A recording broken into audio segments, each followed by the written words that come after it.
Hey guys, this is OzyGaming here, bringing you some Forza 5 on the Xbox One.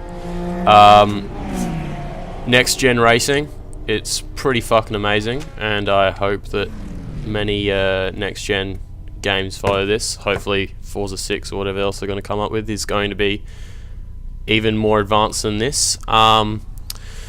So they've taken a different approach to this game. It's more a class-based like body shape than the old Forza 3 and 4, where you could just pick a car and then race in a B, C class. This is a body shape which I'm not sure if I show it, but yeah, there it says the American Muscle Motorsport. So that's obviously old vintage Mustangs, Camaros, Novas, and all those style of cars.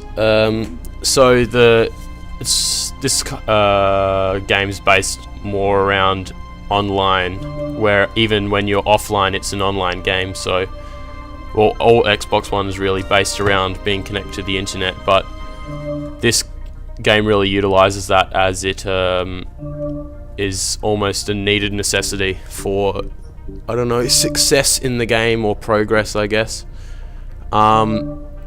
What I've just entered here is Forza Vista, which is like a brief overview of your vehicle, and this, I think, the couple things you can do is you can customize your car.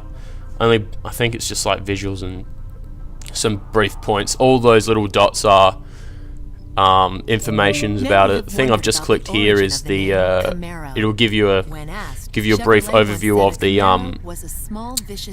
of the model or the brand itself, and it will just give you some general information about the actual car, like how long you've driven it, maybe what drive type, gears, and it will just show you the body of the car, really.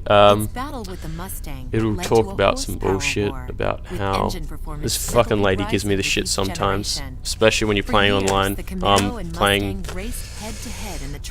career, and she just fucking babbles on about circuits and shit, and you can't skip her voice. It's quite fucking annoying. But anyway, I really did this for the visuals, because it looks because it just gives you really nice close-ups and how they've designed the car. And I'm not sure if it won't show it, but the dimples in the paint, I thought that was really fucking good the first time I saw that.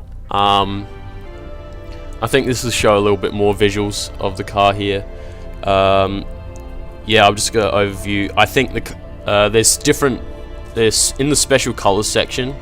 I don't go through it, but I just remember that you can select a full carbon finish for your car, Kevlar, like brushed, polished, or basic steel, aluminium, brass, gold, silver, all these, all those colors, as well as the Percellant paints and all that.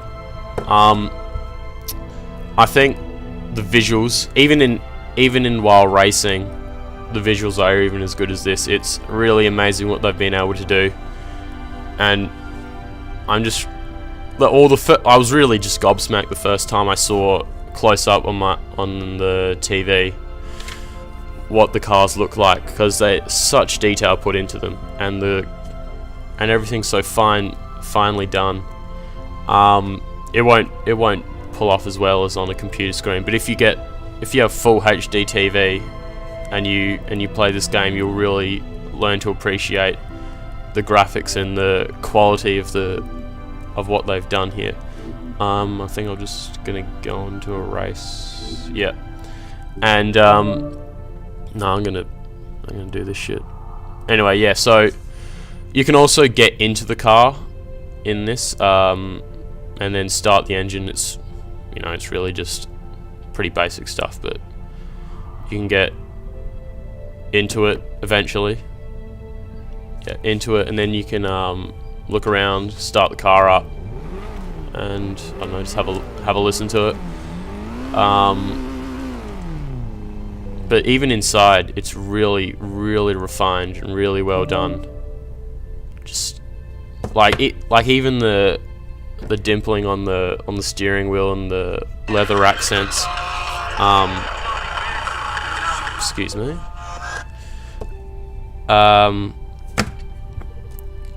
Yeah, so it will just give you information about that as well. So, oh fuck, now I've lost my train of thought. Yeah, so Forza Vista, this is Forza Vista what we're in now, and it will just give you, you'll just be able to look at the car, like, look, this is what I mean, the carbon fiber is just so beautiful, and just looking at the car and everything, it's just amazing. Like, really, I'm just speechless about how clear it was when I first looked at it. Obviously I'm used to it now, so I just kind of get over it, but the first initial jump from previous consoles to the next gen was on Forza 5 was quite amazing. And yeah, that's basically Forza Vista. I think I went through everything. It just, yeah, you can change color, customize it, open the doors. That'll give you information about wheel sizes, and that's other information. Oh no, it's the other way around. But yeah, it just tells you all the information you can know about the car. So yeah, I thought I was already going to skip over that, but obviously I didn't. I'm just too fucking obsessed by looking at the car, really. What else I was going to say is the racing. The feel of the racing is completely different to...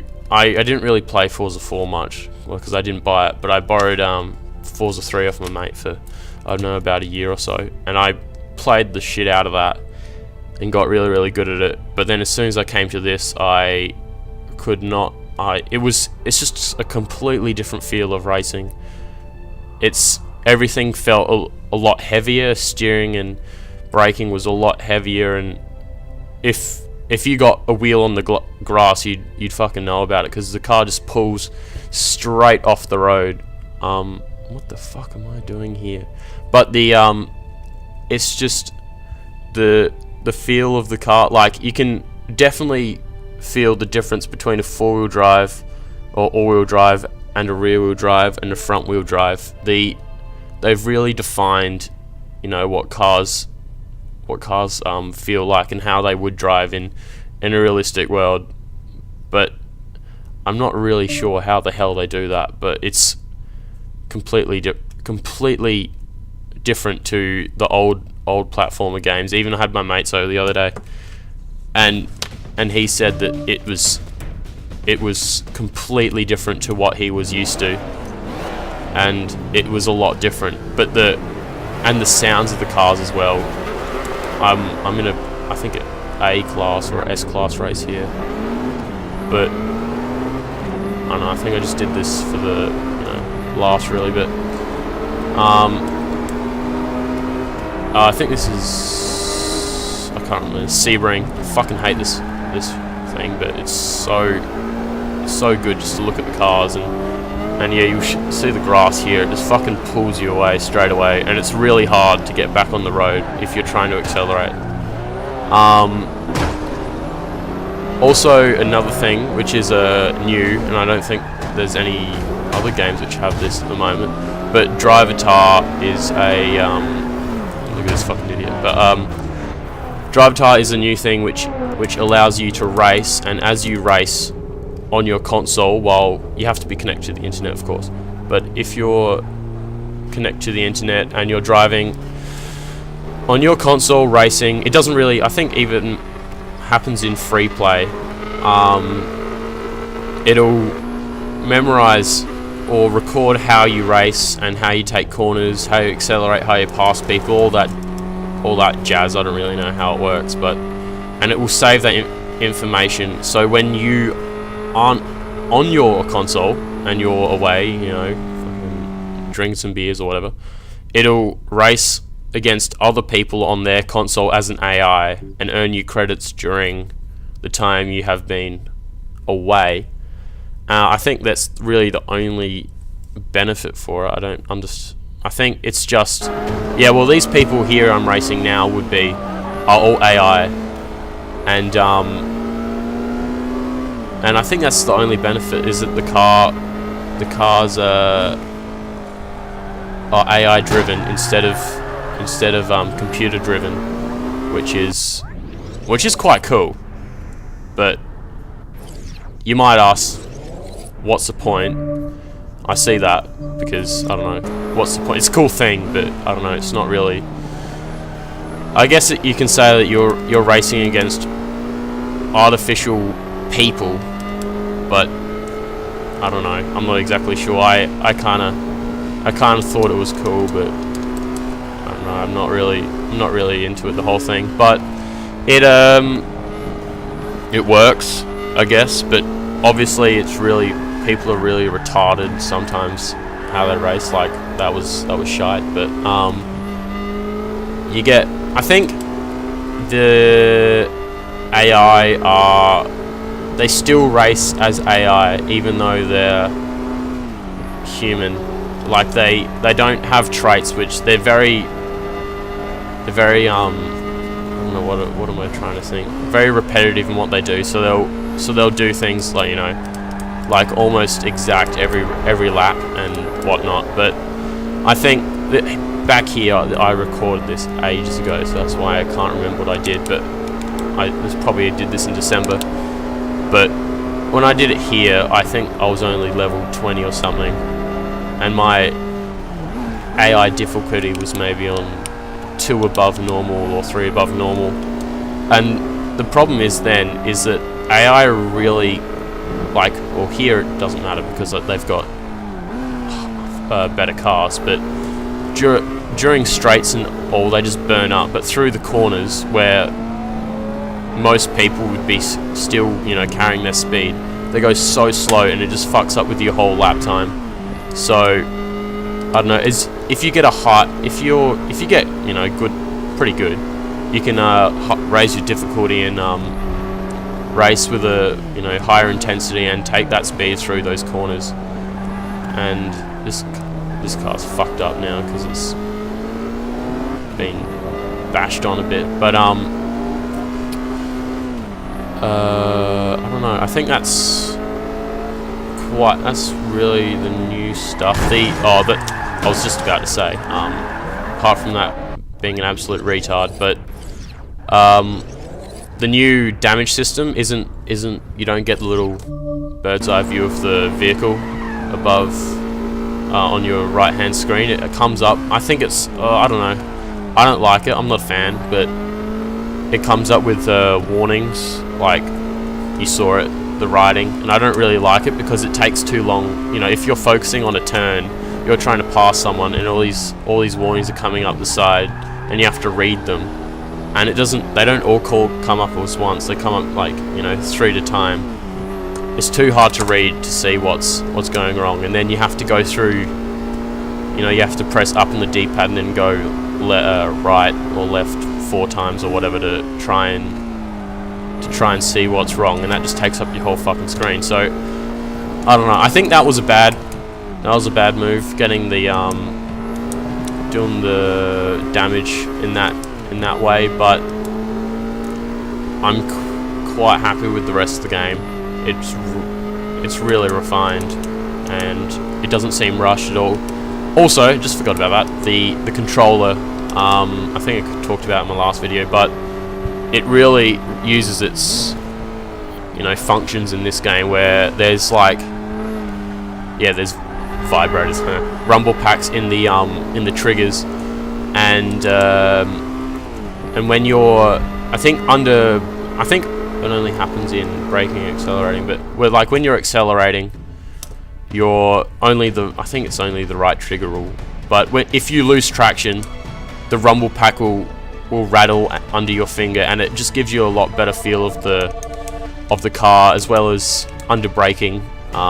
It'll vibrate under your left finger. Obviously, I think the vibrations themselves in the controller are a lot more helpful, because it just adds to the experience, and also you can really pinpoint which side of the car has lost traction, what has been slipping, and and how the car's reacting to the road. This is a shit bit of the race. I don't even know why I entered this bit in, but it's... Oh yeah, they also entered Bathurst. I think that was the point of me doing this next bit. Yeah, so they've entered Bathurst. I don't really know why they chose this kind of dusk time, or like they say it's like 17 or 20 something degrees, which isn't really an Australian temperature, because it's not during the day and it's 17 degrees. It should be like 30 degrees, but I don't know, it looks really nice compared to most of the games I've played which have Bathurst in it. I think this is one of the nicest remakes of the actual track itself. So also there's a huge thing with helicopters flying over the top in Laguna Seca, or Seca, I don't know how you say it, as well. They've got a helicopter flying over the top of you every time you go past the straight, which is, I don't know, the first time I saw it I was like, what the fuck was that? And then after that I was like, oh, it's just a helicopter. And it gets quite annoying because you know it's going to happen, so you're just expecting to hear that stupid bob bob bob bob bob noise. I guess if you've got a nice sound system it's pretty good, but I don't know, you still get pretty sick of it after a while. Another thing is the top left hand corner, when you do I don't know, if you nail a corner, or if you're drafting someone, it'll come up like that. It'll say good turn. I think you can have good turn, perfect turn, good draft, perfect draft, good drift, perfect drift. I'm not sure if there's anything else, but I think they're the main... This is what I'm talking about fucking AI just like randomly putting on brakes and shit. Like, I don't know why you'd have to put your brakes on in the middle of a straight, but yeah, I think they're the only things that you can get, but the only thing they're there for, I think, is to say that you've got, I don't know, you've done a turn well. I think if you're going for lap times and shit, then that's beneficial, because obviously you'd want to get perfect turns every turn. Or if you're doing laps and you like want to know what, I guess it's like a instant feedback on your driving, so you can know where to hit certain points of the turn, how to make it better, how to get quick around corners and stuff. So I think it's good. I don't know why you'd have good drift in there. I guess it's alright if you're drifting. There's no, again, in the campaign mode or career, there's no drifting actual drifting stages, which I think, you know, they've got a drift mode in the game. I thought they would have at least, you know, started to add in drift in the actual career, not just online, because they know people, you know, want to do it, and that's quite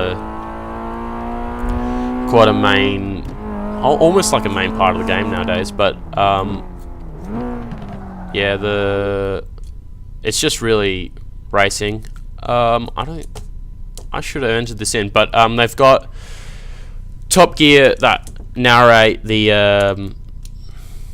I don't know what you'd call it, like the classes. When you go into a class for the first time, it'll tell you information about that class. So at the moment, I think I'm in modern sports cars or Japanese sports cars. So I think you'd have Clarkson talking about some crap, saying that how these are Japanese and they've got turbos and stuff. And you've got, I think Hammond talks about the vintage muscle cars, and James May talks about hatchbacks, which is very James May. But you know, I think it's quite good. And that, you know, Top Gear's Top Gear. If you don't like Top Gear, then that's your choice. But most people, fans of Top Gear, and you know, I think that's obviously why they've put one in. And it's a really good thing to have them support the game, because you know, a lot of young people watch Top Gear because it's idiocy and it's outrageousness. But I think that's a really good plus to the to the Forza franchise. Also, I'm just showing. Yeah, replays are pretty much the same effects. You know, follow cam and all that crap. But I think, you know, I think too much, and I should, as Carl Pilkington says, if you just talk, eventually your mouth will come out with stuff. And I've been doing it for about 20 minutes now, so I can hopefully do it for another 5. And yeah, I don't know why I focus on this so much, but I think the only problem with this is there's not enough tracks. Like, they don't even have the Nordschleife, what is it called? Nürburgring. They don't have that in this game, and I thought that's one of the main tracks to have in the you know, in a racing franchise, because these days, you know, everything's how fast you go around the Nürburgring. Have you been there? Blah blah blah, and it's just, you know, it's a very huge part of automotive racing in history. So I don't know why they missed out on that one, but there's only I don't know, 8 tracks. I'm gonna Google that, but there's not actually many tracks left. I think there's about 8 tracks. So hopefully they come out with a track pack for Forza, because there's not many, and it's quite sad.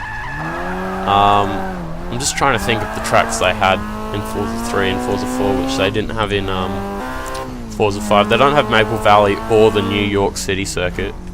I know that for a fact. I can't really think of the other ones. Yeah, they don't have the Nürburgring.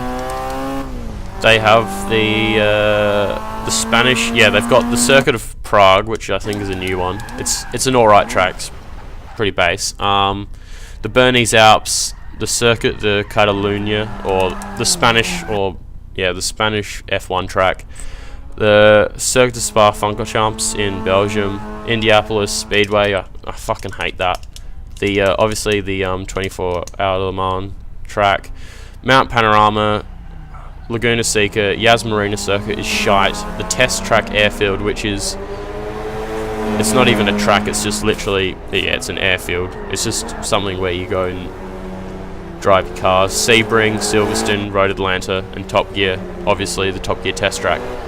They're the only ones, which is, I don't know, quite disappointing. Circuit de Prague is alright. I think my favourite ones here are the Bernese Alps, the Francorchamps, Laguna Seca, Panorama, and Top Gear and Silverstone. I think they're the only really decent tracks. All the other ones are, I don't know, the visuals and everything are great about them, but the actual tracks themselves aren't great. And the Yas Marina tracks is fucking annoying. And but the visuals are absolutely amazing. So yeah, that's the end of the video. So I'll see you again sometime. Bloody hell. Alright, see you later, mate.